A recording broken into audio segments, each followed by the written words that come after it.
Hi everyone, it's Mark. Welcome back to my channel. Today I'm going to talk about Kristina Smallhorn, whether she is in fact a drama queen and whether there are storm clouds brewing that will lead to a housing real estate crash in 2021. I am super pumped to bring all this information to you. And thank you for joining me. First, if you could do me a favor, if you haven't already subscribed, please do that. It would mean a lot to me. And as always, if you could help me out with that YouTube algorithm and smash the like button. I've been accused of being a drama queen, and that's because I talk about the housing market and what I see is going to be happening down the road. Yes, Kristina, you are a drama queen, 100%, but not because you talk about real estate and what's going to happen. So let's explore that. Once you've lived through one housing crisis, you can tend to see the storm clouds in the distance. No, you don't. Just because you've lived through one housing crisis doesn't mean that you can predict the next one. If there is a housing crisis in 2021, it will be very, very different than the one in 2008. The causes will be completely different. In 2008, you had lenders making ninja loans. Ninja as in no income, job, or assets. Terrible, terrible loans to people who had no business having a loan at all. Additionally, you had pay option ARM loans. Loans which allowed the borrower to decide how much they were going to pay each month, even potentially choosing an amount which would not even cover the interest that they owed that month. So that at the end of the month, they didn't owe less on their loan, they actually owed the lender more on their loan than before they made the payment. These loans do not exist anymore. No one is making them. This is 2008. It's not true in 2021. The National Association of Realtors reported the worst month-to-month drop in existing home sales since they started keeping track in the late 90s. Where is the context here? Not what happened, but why did it happen? In my markets, sales dropped because there was no inventory. People were terrified of COVID. They were staying in their homes, living in their homes, and not putting them up for sale. That's why there were so few sales, because there just was nothing for sale. The homes that did get listed for sale were snapped up almost immediately, within days, with multiple offers over the asking price. That's not a problem. That's great for the sellers. It doesn't indicate a problem in the market that there weren't those kinds of sales. If there had been more inventory, more properties for sale, they would have sold, because the people who got outbid on one particular home would have made an offer on another home, but that home wasn't for sale. Because what we saw in 2006, 2007, 2008, and almost 10 years afterwards was a sea of people that had really crummy interest-only loans that allowed them to buy more house than they could possibly afford. When that balloon payment came due, of course, they couldn't pay it, and they had no skin in the game because they put no down payment and they walked away from their homes. Yes, this is exactly what happened, but it's even worse than Kristina described, as I've already said. On top of that, you had people buying multiple homes with terrible toxic loans, multiple homes that they couldn't even afford one. How could that not go bad?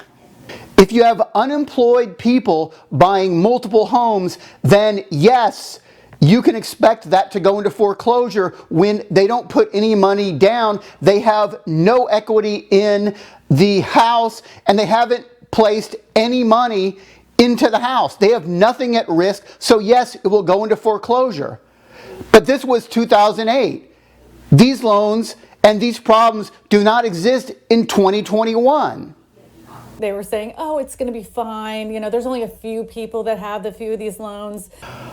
I don't know that no one was talking about these bad loans. Certainly I read about them and people knew about them because you actually had lenders placing infomercials on late night TV so they could find anyone with a pulse who could sign their name and get them to sign up for a loan as long as they could sign the loan documents. Then they could push those loans to Wall Street where they could be bundled and sold to naive investors. So plenty of people knew what was happening. They knew about these loans. Again, this was 2008, not 2021. These loans aren't being made either. There are no late night infomercials from fly-by-night lenders trying to make crazy, terrible loans. There's a lot more people in forbearance, and there's more to come. Black Knight reports 24% of active forbearance scheduled to end in March, when more than 600,000 homeowners face 12-month expirations. Again, we need context here. It's not just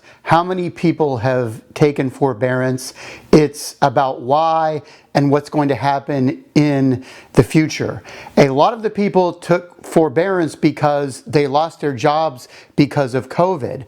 Those problems are being fixed right now.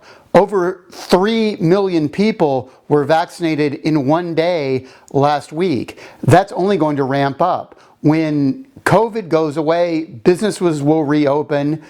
People will get hired again, people will have jobs again, people will have money again, and they can start making their payments. If that's why they're on forbearance and not making their payments, then the question becomes, what will the lenders do? Will the lenders immediately require a repayment of all the past principal and interest and possibly even taxes and insurance that the lender or servicer has forwarded and loaned on behalf of the borrower? I don't believe so, because the lender knows that will cause an immediate problem and likely push the property into foreclosure.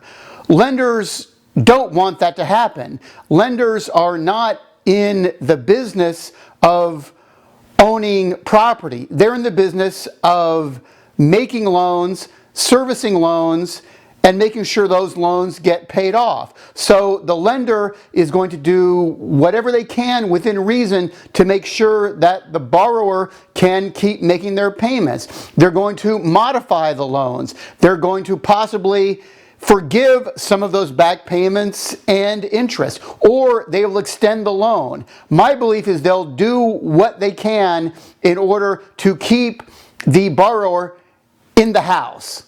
The other important point is one that I've already talked about.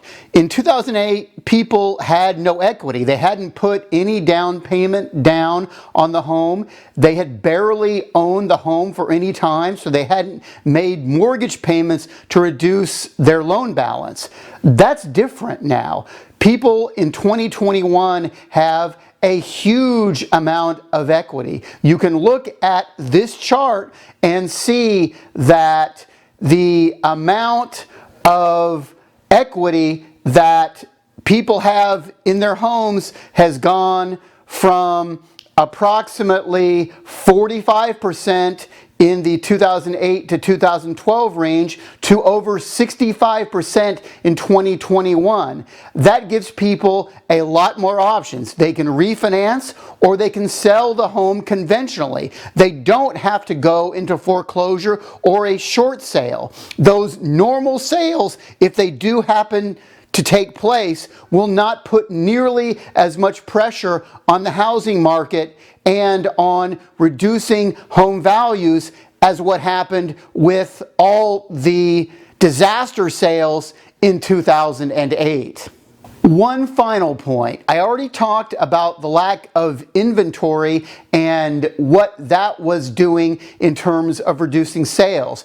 Even if there are some sales due to a forbearance ending, some foreclosure sales possibly, the current lack of inventory will allow the market to snap those sales up. Those sales will just take the place of some conventional ones. So as I mentioned earlier, the buyers who wanted property A that they got outbid on will then go bid on property B that wasn't for sale but now is because of a forbearance. The market will easily be able to absorb some of that new inventory if it does come on the market. I don't want anybody to overpay for a property that I know 5 years from now is going to be a lot less.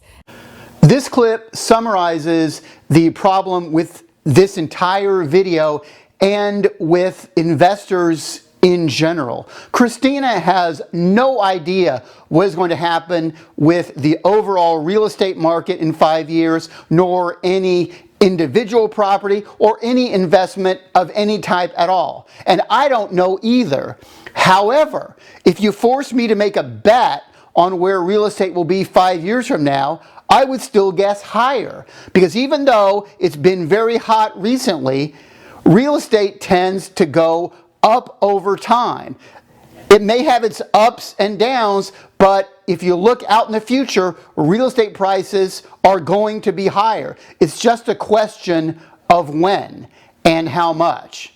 What I do know is that if someone buys a home to live in, not as an investment, not as speculation, praying that the price will go up, and they get in right now and they get a mortgage at 3% or less, and they plan to live there for a long time because the property will work for their family as their family grows. It meets their future family needs, and they get a 15 or 30-year fixed loan, then long time in the future, 15, 30 years, whenever, they're going to look back on whatever price they paid, and it's not going to matter because the real estate will have gone up, their payment will have been the same all the time, and with interest rates this low, it will have been a good deal. The more important point about real estate is that it's a long game. It's not a 3 or 6 month game like people in 2008 were playing. It's not even a 5-year game like Kristina is talking about here. The average person moves every 7 years. And if you've locked in a good property that you want to live in, that suits your family in a good location with a fantastic low fixed interest rate, I recommend you move even less than 7 years. Maybe never if you can afford it. Real estate, like anything, goes up over time, and its real value is in compounding that investment over time. There are always costs associated with buying or selling real estate or moving.